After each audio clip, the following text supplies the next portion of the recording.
Lucky की निगाहें उसके सजे संवरे चेहरे पर जा ठहरी। प्लीज़ गाड़ी रोक दो। इससे पहले कि वह गाड़ी रोकता, उसकी टूटती बिखरती आवाज़ और हालत को देखता, वह एक झटके से गाड़ी एक तरफ को कर गया। क्या हुआ? पहली बार वो फिक्र से देखते उससे पूछ रहा था। मुझे नहीं पता, मेरा दिल बहुत घबरा रहा है, मुझे सांस भी ठीक से नहीं आ रही। वह अगले पल हाथ रखती बड़ी धीरे से बोल पाई थी। लकी ने गाड़ी के शीशे नीचे किए तो ठंडी हवाओं ने अंदर का मोड़ लिया। उस एक पल में सुहानी कांप कर रह गई थी। उसका चेहरा लाल हो रहा था। लकी ने आगे बढ़कर उसके माथे को छुआ तो दंग रह गया। उसे बहुत तेज बुखार हो रहा था। अगले पल वह सीट से पीठ लगाए आंखें मूंद गई। लकी ने गाड़ी का शीशा वापस ऊपर चढ़ाया। अब उसका मुंह हॉस्पिटल की तरफ था। उसे अब उस लड़की की फिक्र हो रही थी जो 2 दिन पहले ही उसकी पत्नी बनाई गई थी। अस्पताल पहुंचने तक वह अपने पिता को खबर दे चुका था। अस्पताल के पार्किंग में गाड़ी रोकते नीचे उतरता, दूसरी तरफ आते वह दरवाज़ा खोलते वह सुहानी को बुला रहा था, पर वह बिल्कुल बेहोश पड़ी हुई थी। लकी ने बिना देर किए उसे अपनी बाहों में उठा था। अस्पताल के अंदर दाखिल हुआ। वहाँ मौजूद सब लोगों ने मुड़ मुड़ कर उसे देखा था। वह खुद इतना जवान मर्द था, अपनी मजबूत बाहों में दुल्हन को उठाते अस्पताल के कॉरिडोर में तेज कदमों से आगे बढ़ रहा था। देखने वालों ने बड़ी चाहत भरी निगाहों से उन दोनों जोड़ी को देखा था। उस लड़की का चेहरा तो छुपा हुआ था। वह उसे लिए लेडी डॉक्टर के केबिन में घुसा था। कुछ ही देर में उसका ट्रीटमेंट होने लगा था। उसे बहुत तेज बुखार ने घेरा हुआ था। उसे ड्रिप लगी हुई थी। लकी एक पल के लिए भी उससे अलग नहीं हुआ था। ड्रिप लगने के बाद थोड़ी देर में सुहानी का सांस संभलने लगा। डॉक्टर ने लकी की तरफ देखा। घबराओ मत, ये थकन और ठंड की वजह से बुखार है, उन्हें आराम की ज़रूरत है, कुछ देर में बुखार उतर जाएगा। वह तसल्ली देती बाहर जा चुकी थी, जबकि लकी वहीं उसके पास बैठा बार बार उसका माथा चेक कर रहा था। बुखार में थोड़ी कमी आई थी। इधर पाकी परेशान थी। पापा, एक मौका तो दे दीजिए हमें कुछ कहने का। आज फिर वो पापा के कदमों में बैठी थी, लेकिन वीर साहब बिल्कुल चुप थे। उसी बेटी की वजह से वे अपनी दूसरी बेटी से भी नज़रें मिलाने के लायक नहीं थे। सुहानी के साथ अपनी अत्याचारी उन्हें पल पल तड़पा रही थी। पापा, हम नहीं जानते वह कौन है, लेकिन ये सच है, उसने मुझसे शादी जरूर की है, लेकिन मैं उसे बिल्कुल भी नहीं जानती। तुम्हें शर्म नहीं आती? तुम अपने पिता को कैसे बेवकूफ़ बना रही हो? जाओ मेरी नज़रों से, वरना न जाने मैं आज क्या कर दूंगा। वह बहुत ज़्यादा ही दुखी थे। उस आदमी को कहो कि वह आकर तुम्हें ले जाए। मुझे तुम्हारा चेहरा भी नहीं देखना इस घर में। उन्होंने आखिरी बार वार्निंग दी। पाखी तड़प कर रह गई। हम कहीं नहीं जाएंगे आपको छोड़कर। सुना आपने? हम नहीं जानते वह आदमी कौन है, सिवाय उसके नाम के। उसने ज़बरदस्ती मुझे। अब और ज़्यादा कुछ नहीं सुनना। वह गुस्से से उठ खड़े हुए। अगर 2 दिन के अंदर वह आदमी नहीं आया तुम्हें ले जाने के लिए तो तुम मेरा मरा हुआ मुंह देखोगी। उनके शब्द पर पाखी की आत्मा तक निकलने वाली थी। वह चुपचाप अपने रूम में वापस आई। कहाँ से ढूंढती उस आदमी को? वह तो एक धोखा था। वह रोती हुई बैठती चली गई। अब एक ही रास्ता था। वह खुद को सच्ची साबित करने के लिए उस आदमी के सामने जाती, और उसे सामने लाने का तरीका वह सोच चुकी थी कि उसे अब कैसे सामने लाना है। ये आंख मिचौली का खेल अब वह और ज़्यादा नहीं खेल सकती थी। अब वक्त था आर या पार करती। इधर सुहानी के गले में कांटे की तरह चुभने लगी थी। प्यास से उसका गला सूख रहा था। पूरी पसीने में डूबी हुई थी। उठकर बैठी तो कुछ देर उसे होश नहीं था कि वह कहाँ है। सर अभी भी भारी भारी सा हो रहा था। वह हर तरफ अंधेरा छाया हुआ था। बड़ी मुश्किल से आंखें खोली और हिम्मत इकट्ठी की। दीदी, उसे लगा वह अपने घर पर है। पाखी दीदी। वह कंबल को पीछे हटाती बिस्तर से नीचे उतरी तो ठंडे फर्श पर पांव रखते उसको कपकपी सी सवार हो गई। एकदम से उसे ठंडे पसीने आने लगे। वापस बिस्तर पर लेटने लगी, लेकिन उसे प्यास लगी थी। दीदी, वह थोड़ा ऊंची आवाज़ में बोली तो पास ही सोफे पर आड़े तिरछे अंदाज में सो रहा लकी की आंख खुली और झट से उठ बैठा। चेहरे पर हाथ फेरता वह साइड लैंप ऑन कर गया। क्या हुआ? वह अपने पास मर्दाना आवाज़ सुनती। वह बुरी तरह से उछली थी। वह घबरा गई थी। लकी ने एक गुस्सैली निगाह उस पर उठाया था। बुखार ने याददाश्त छीन ली है क्या? गुस्से में कहता बड़ी लाइट ऑन कर गया। वह अपनी आंखें मीच गई और फिर आसपास का मंजर देखती उसे सब याद आ गया। 3 दिन पहले ही तो वह उस भूत के कैद में कैद हुई थी। नम आंखों से उसे देखती सब याद आ गया था। वह अपने ट्राउज़र की पॉकेट में हाथ डाले, ऊपर से बनियान पहने उस वक्त बहुत ज़्यादा हैंडसम लग रहा था। ज़रूर अगर मोहब्बत की शादी होती उस आदमी पर दिल जान से वो फिदा हो जाती। पर यह खड़ूस खूंखार आदमी उसके टाइप का बिल्कुल भी नहीं था, जिसने पहली रात ही उसे थप्पड़ मारा था। वह थप्पड़ तो सुहानी को जिंदगी भर ना भूलने देगी। प्यास लगी है, पानी पीना है, वह चिल्लाई थी। पास पड़ा जग दिखाई नहीं दे रहा, डाल लो गिलास में और पी लो, वह गुस्से में बोला तो सुहानी ने जग से पानी गिलास में डाला और अपने होंठों से लगा लिया। वापस सोफे पर जा बैठा। अब मोबाइल उठाता, मोबाइल पर वीडियो देखने लगा। उसे भी देखता, अब वो अपने हुलिये से तंग नजर आ रही थी।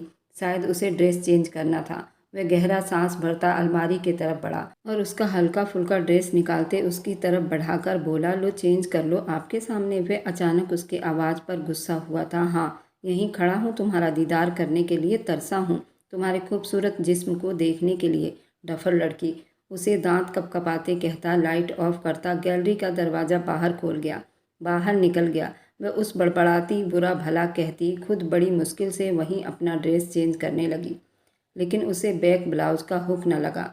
वह अपने ब्लाउज में उलझ कर रह गई, बंद करके थक गई थी। उससे ब्लाउज का हुक नहीं लग रहा था। बुखार की वजह से उसे बड़ी मुश्किल उठानी पड़ी थी। थक हार कर वह यूं ही वापस लेट गई। उसकी इतनी हिम्मत ना हुई कि अपना ड्रेस अलमारी में रखती। तभी दरवाजे पर आने की आहट हुई तो लकी वापस रूम में आया और एक नज़र उस पर डालता अपना तकिया और कंबल सोफे से उठाता बिस्तर पर रखा और दरवाज़ा खोलकर नौकर के हाथ से खाने की ट्रे लिए दरवाज़ा बंद कर गया। ट्रे एक तरफ रखते हुए सुहानी के कपड़े उठाता खुद ड्रेसिंग रूम में छोड़ आया। उसका ज़मीर गवारा नहीं किया कोई नौकर उसके पत्नी के कपड़ों को छुए। उठो, खाना खा लो, फिर मेडिसिन लेना है, वह नॉर्मल अंदाज में बोलता। उसे आज वह बुरा नहीं लग रहा था। उसने लकी के बारे में एक नेगेटिव इंसान का नक्शा खींचा हुआ था, पर वह इतना बुरा भी तो नहीं था। उसका ख्याल रख रहा था। खाना खाते उसने मेडिसिन दी तो वह फिर से वापस लेट गई। लकी ने झुककर फिर से उसका माथा चेक किया, जो अब बिल्कुल ठंडा पड़ा था। बेकाबू ही उसका हाथ अपने चेहरे के नीचे रखती करवट बदल गई। वह बस उसे देखता रह गया। वह उससे काफ़ी छोटी थी। अभी तो शायद वह इतने सपने नहीं सजा पाई थी कि उसकी शादी हो गई।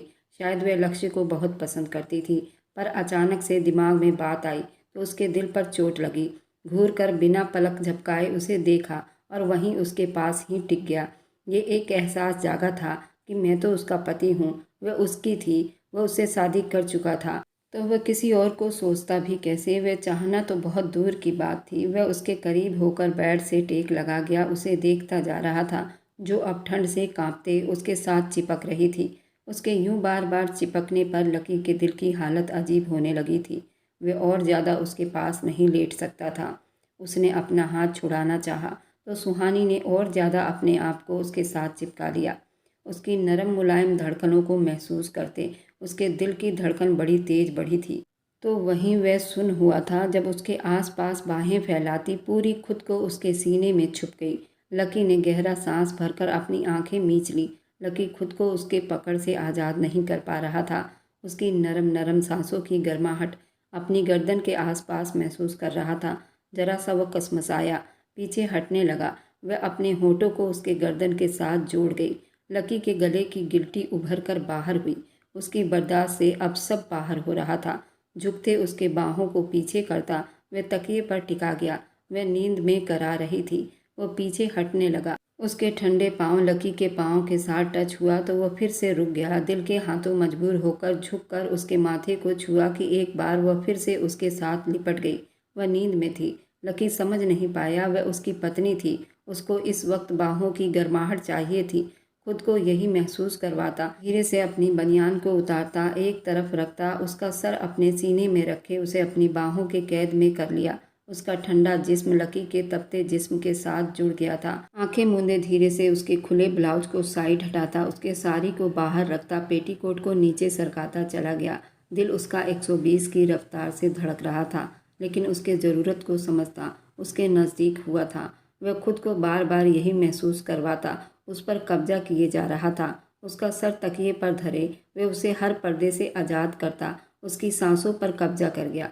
उस पल वह खुद को रोक न पाया। इतने करीब आकर वह उससे दूर नहीं जा सकता था। धीरे धीरे रात बीतती जा रही थी। लकी की मोहब्बतें भी धीरे धीरे बढ़ती जा रही थी। वह उसके करीब क्यों आया?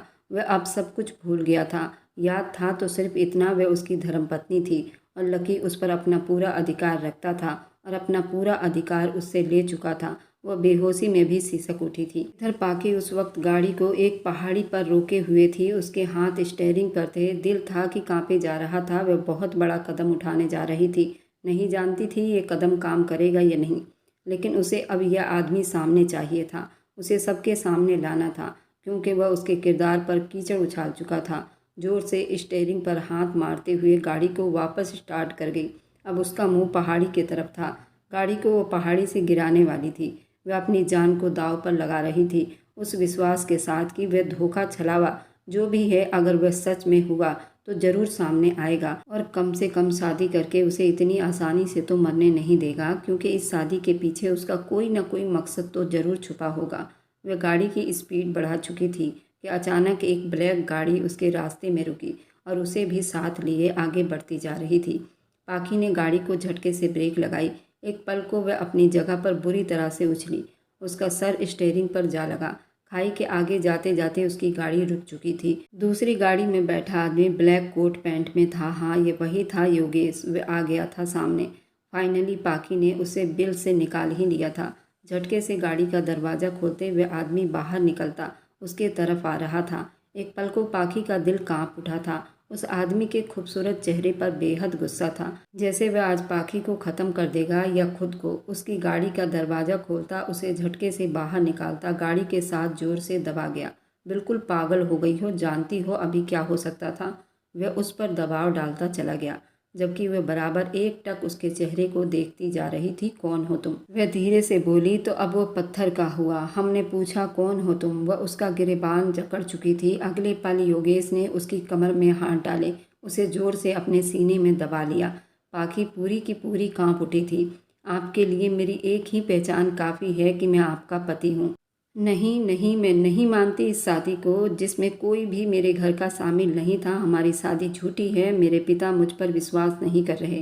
वह नफरत करने लगे हैं सिर्फ आपकी वजह से।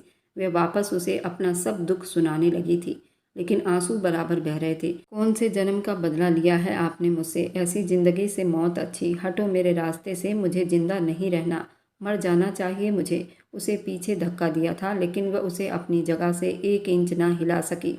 अगले पल वह उसकी कलाई थामे खाई की तरफ बढ़ा। उस पल पाखी का सांस गले में ही अटक गया। वह सच में उसे खाई से गिराने जा रहा था। खाई के बिल्कुल पास जाते वह उसे पीछे धक्का देता, उसकी कलाई को थामे उसे देखने लगा। अब अगर वह उसकी कलाई छोड़ता तो वह सीधा उस गहरी खाई में गिर जाती। हवा के झोंके में उसके कलेजर में बंधे बाल खुल गए थे। दिल की धड़कनें बढ़ी थी, लेकिन सांस थम गई थी। वह एक टक उसे देखे जा रही थी, जो धीरे धीरे उसकी कलाई को छोड़ता जा रहा था।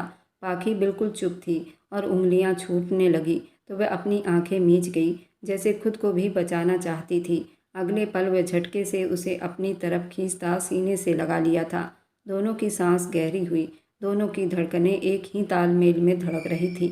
हाँ, आप मेरा बदला जरूर थी, वो बोला था। और पाखी ने धीरे से आंखें खोली, उसे हैरानी से देखा। लेकिन ये बदला गौतम साहब से था। आप सिर्फ मेरे लिए एक मोहरा थी। उसकी अगली बात पर पाखी ने उसे नफरत से देखा और खुद को झटके से छुड़वाया, और एक बार फिर उसका हाथ उठा था। लेकिन उस पल योगेश ने उसे कलाई से थामे उसका कमर पकड़ लिया। वह दर्द से कराहने लगी। पहले थप्पड़ खा लिया था, अपनी सजा समझकर जानता था। अपना बदला लेते वह उस पर थोड़ी सख्ती कर गया था, लेकिन हर बार हाथ उठाओगी योगेश अपना गाल आगे कर देगा। इतना आसान नहीं, छोड़िए मुझे, दर्द हो रहा है। वह छटपटाई तो योगेश ने उसकी कलाई छोड़ दी और वह अपनी कलाई थामे उसे नफरत से देखने लगी। आपने किसी और से बदला लेने के लिए मेरा इस्तेमाल किया, आपको शर्म नहीं आई? यूँ मुझे लेक्चर देने की ज़रूरत नहीं, घर चलिए। वह उसकी बात काटता उसे गाड़ी की तरफ ले आया। छोड़िए मुझे, वह गुस्से से अपनी कलाई फिर से छुड़ा गई। खबरदार, जो दोबारा मुझे हाथ भी लगाया, हाथ तोड़ दूंगी आपका। वह उंगली उठाते उसे वार्निंग कर गई थी। वह सीने पर बाजू बांधे बड़ी मज़े से उसे देखता सर झुका गया। चलिए मेरे साथ, नहीं लगाता हाथ। वह भी जल्दी उसकी बात मान गई। कहाँ लेकर जाना चाहते हैं? आप ही के घर, आपके पिता के पास। सबका खुलासा करने के लिए वह नॉर्मल अंदाज में बोलता उसे लिए गाड़ी की ड्राइविंग सीट पर विराजमान हुआ था। वह भी भागती हुई उसके साथ पैसेंजर सीट पर बैठी। उसने गाड़ी स्टार्ट करते झटके से यू टर्न लिया। वह जो सीट बेल्ट बांध रही थी पूरी घूमकर उसके गोद में जा गिरी। योगेश ने उसे वापस अपनी सीट पर करने के लिए उसके कमर को धीरे से पकड़ा। खुद से लगाते हुए आराम से वापस सीट पर बिठाया और अफसोस से उसके जिस्म को देखता सर झुका गया। इतनी नाजुक सी थी, जरा सा झटका को भी नहीं सह सकी। अब गाड़ी को फुल स्पीड में छोड़कर वह साथ मोबाइल पर कोई नंबर डायल कर रहा था। आप पापा के सामने आओगे ना? वह खुद को संभालती उससे कन्फर्म कर रही थी। एक हाथ से स्टीयरिंग संभालता दूसरे से नंबर मिला रहा था। प्लीज़ गाड़ी की स्पीड स्लो कर लो, आप मुझे घर के बजाय सीधा स्वर्ग में पहुंचाओगे। वह गुस्से से बोली थी, अच्छा है ना, दुनिया में तो दोनों एक साथ जी नहीं सकते, मर कर सीधा स्वर्ग में जाएंगे। वह उसे एक नज़र देखता मोबाइल कान से लगा लिया। कॉल जा रही थी और सामने नंबर देखकर वह जल्दी कॉल रिसीव कर गया। योगेश मेरे बच्चे, वही दर्द वही परेशानी जो पहले पिछले कई सालों से सहता आया था और फिर सामने वाले को भी याद था। मिलना चाहता हूँ आपसे, बिना किसी इल्ज़ाम के वो बोला। हाँ मेरी जान, मुझे मिलना है तुमसे, अपने सीने से लगाना है, बोलो कहाँ आऊँ? वह गुस्से से बोले, अपने बेटे के ससुराल में और मेरी माँ के साथ। सिर्फ 10 मिनट हैं आपके पास, अगर पहुंच गए तो आपके गले लगूंगा, वरना सारी ज़िंदगी शक्ल को तरसोगे। वह कहते के साथ कॉल काट गया। पाखी ने हैरानी से उसके चेहरे पर गरजते हुए गुस्से को देखा, जो अब बिल्कुल चुप से ड्राइव कर रहा था। गौतम अंकल क्या लगते हैं आपके? अंदाज़ा लगाती पूछने लगी, जिस पर योगेश ने अपने होंठ भींचे। थोड़ी देर चुप रहा, फिर बोला, आपके सारे सवालों का जवाब आज ही मिल जाएगा। वह मोड़ काटते फिर से जोर से झटका लगा गया। गाड़ी तो आराम से चला, उठा उठाकर पटक रहे हो? वो मुंह बनाती गुस्सेली शब्दों में बोली, एक बार मौका मिले मुझे, फिर बताऊंगा उठा उठाकर पटकना क्या होता है। घूरते दिल ही दिल में जवाब देता मुंह फेर गया। गाड़ी घर के अंदर ले जाते वह उसे लिए गाड़ी से उतरा था। अब की बार पाकी की हिम्मत जवाब देने लगी। न जाने क्या बोलेगा ये आदमी, मेरे पापा के सामने कुछ उल्टा बोल गया तो वह घबरा रही थी, जबकि योगेश उतना ही तसल्ली में था। खुद चलोगी या कलाई थाम कर ले चलूं? उसे सीट पर बैठे देखकर फिर से भड़का था। उतर रही हूँ, लेकिन एक बात सुन लीजिए, अंदर वही सब बोलना जो सच है, उल्टा पुल्टा बोलकर हमारी इज्जत की धज्जियां मत उड़ाना। उसके साथ चलते बोल भी रही थी, जबकि योगेश एक कान से सुनकर दूसरे कान से बाहर निकाल रहा था। कमरे में दाखिल हुआ तो गौतम साहब इससे पहले ही पहुंच गए थे और वीर साहब के पास बैठे थे। इससे पहले कि वे वहां पहुंचते, योगेश पाखी को एक साथ देखकर वे दोनों अपनी जगह से उठ खड़े हुए। इधर सुहानी गहरी नींद में थी। अगर सो खत्म हो गया हो तो उठो, सावर लो, फ्रेश होकर नीचे चलो। वह निखरा निखरा सा अभी भी सावर लेकर निकला था और खुद पर बॉडी स्प्रे कर रहा था। आईने में ही उसके पूरे जिस्म पर एक गहरी निगाह डालती नॉर्मल अंदाज में बोली, आप बहुत बुरे हैं, आपने मेरी बेहोशी का नाजायज फ़ायदा उठाया। और मुझे वो बोलते बोलते एकदम चुप हुई। जबकि बिस्तर से उठती अब वो घबरा रही थी, क्योंकि उसके तन पर एक भी कपड़े नहीं थे। मैंने तुम्हारा फ़ायदा उठाया? उसकी तरफ मुड़ा, जबकि माथे पर अनगिनत बल पड़ चुके थे। धीरे से अपने शर्ट के बटन को खोल रहा था। सुहानी और ज़्यादा कंबल ऊपर लिए छुपने की नाकाम कोशिश करने लगी। वह अपनी शर्ट उतारकर अब अपनी वाइट संडो भी उतार गया। उसकी चौड़ी सीना और छाती देखती वह थूक निकल कर रह गई। वह अपने बाजू को देखता मुड़ा था। क्या ख्याल है ये जख्म कैसे आए होंगे? वह अपने कंधे और गर्दन और पीठ पर उसी के दिए गए जख्मों को दिखा रहा था, जिन्हें देखकर वह खिसियानी सी हुई थी। बहुत बेशरम हैं आप। कोई जवाब न बन पाया तो थोड़ा सा गुस्सा करते कंबल को अपने मुंह तक ओढ़ गई। वे धीरे से कदम उठाता उसके करीब हुआ और उस पर से कंबल को हटाता उसे बिना कपड़ों को देखता दांतों तले होंठ दबा गया। उसका चेहरा बुरी तरह से लाल होने लगा। मुझे तो कहीं से भी तुम अबला नारी दिखाई नहीं दे रही हो, जिसके साथ रात को मैंने कुछ बुरा किया हो। वह उसकी बात पूरी होने से पहले उसके होंठ पर अपनी हथेली जमा गई। प्लीज़ चुप कर जाओ, एक तो मुझे कुछ याद नहीं, ऊपर से आप मुझे इतना कुछ सुना रहे हैं। वह रोनी सी शक्ल बनाती बोली, चलो अब हर रात मैं तुम्हारे होश हवास में सब कुछ करूँगा ताकि तुम्हें याद रहेगा। उसकी हालत को देखता बोला। वह फिर से खुद को छुपा गई। अच्छा बताओ, क्या कहीं तुम्हें दर्द है? वह पूरा उस पर झुका हुआ था, पूछ रहा था। सुहानी उस वक्त को कोस रही थी जब उसने खुद ही शेर के मान में हाथ डाल चुकी थी। अब उससे बचना नामुमकिन लग रहा था। प्लीज़ अपनी शर्ट पहन लो, वह मिनमिनाई। नज़रें चुराती बोली, कंबल क्यों ओढ़ रही हो? हटाओ कंबल। वह अपनी तरफ खींच गया। वह कांप कर रह गई। वह अपने कपड़े को भी उतार गया। वह शर्ट के तरफ इशारा कर गई। अगले ही पल वह उसे गोद में भरता बाथरूम की तरफ बढ़ा।